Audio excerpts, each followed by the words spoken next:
We've already touched on some of the most important composers and compositions of the Baroque period in the video about historical context and defining developments of the period. If you haven't already listened to Monteverdi's Madrigal, Cruda Amaryllis, or the recitative Tu sei morta from his early opera Orfeo, please do so now before moving on to the composers and compositions in this presentation.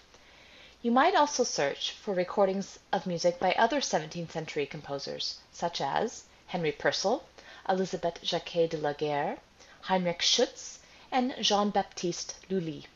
Remember, the music is why. Another important 17th century composer was Arcangelo Corelli. Corelli wrote many compositions for the newly popular violin family, especially solo sonatas and trio sonatas in the Sonata da Chiesa and Sonata da Camera forms.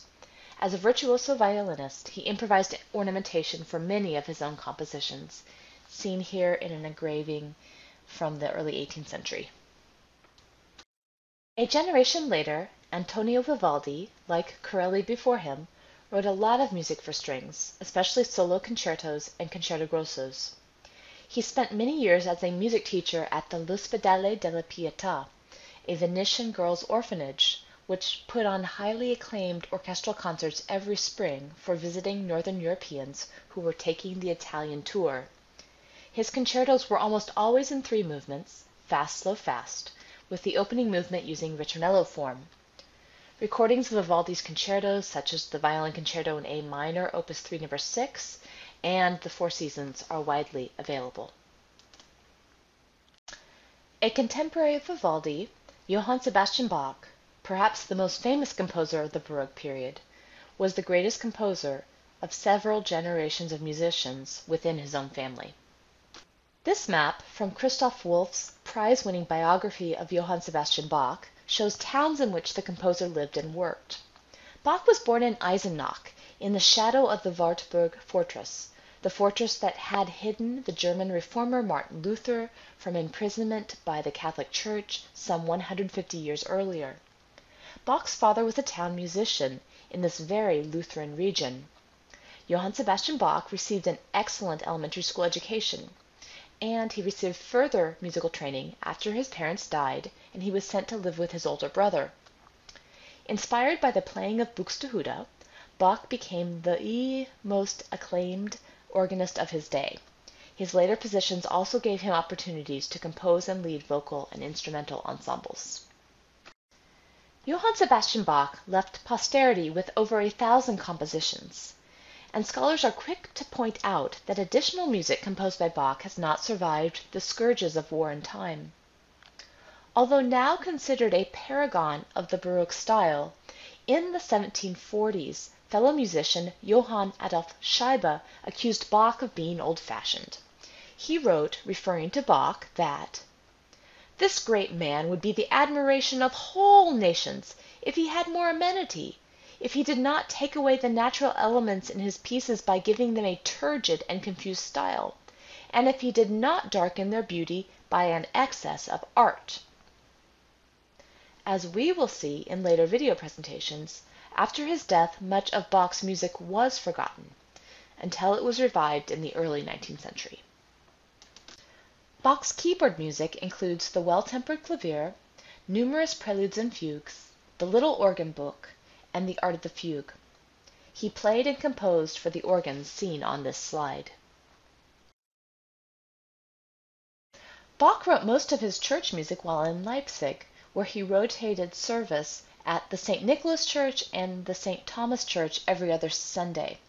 For 3 to 4 years, he produced a 20-minute-long church cantata for chorus soloists and orchestra for every Sunday service. For Good Friday services, he composed several lengthy passions based on the gospel texts. Over the last decade or so of his life, Bach compiled his magnificent B minor Mass, a work later sought out by Beethoven. Although perhaps marginally less famous than Bach, George Friedrich Handel wrote music that has been performed continually since his time. While Bach spent his entire life in central Germany, Handel was a cosmopolitan composer who studied opera in Italy before moving to England, where he spent the rest of his life. Like Bach, Handel wrote copious amounts of music, often borrowing from himself, something that Bach did as well. Although he wrote in all genres of his day, Handel is best known for his operas and his oratorios. Italian opera was long the rage in London, and audiences came to the King's Theatre to hear works such as Handel's Giulio Cesare. Cleopatra's seduction scene from Giulio Cesare, Bladore pupille, is a particularly good example of Handel's bending of operatic forms, here the da capo aria, to meet dramatic demands.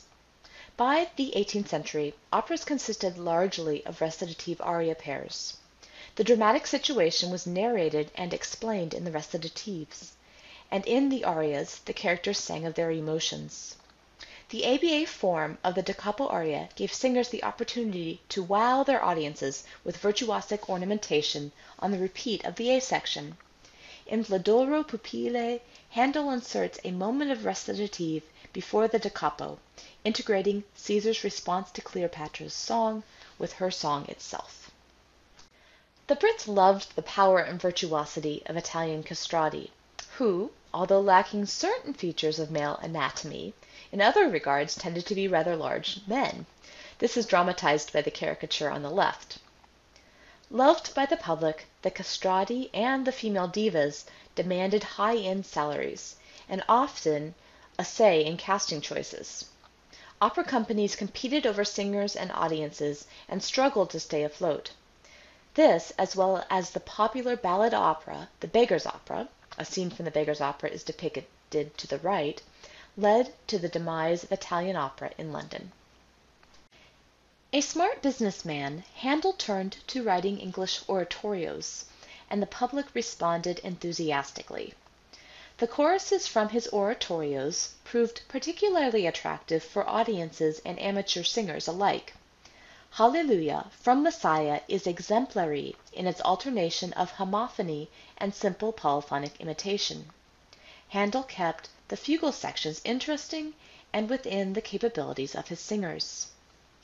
Handel's oratorios, such as Messiah, soon spread to the European continent, where they were well known by Haydn and Mozart, and in turn by Beethoven.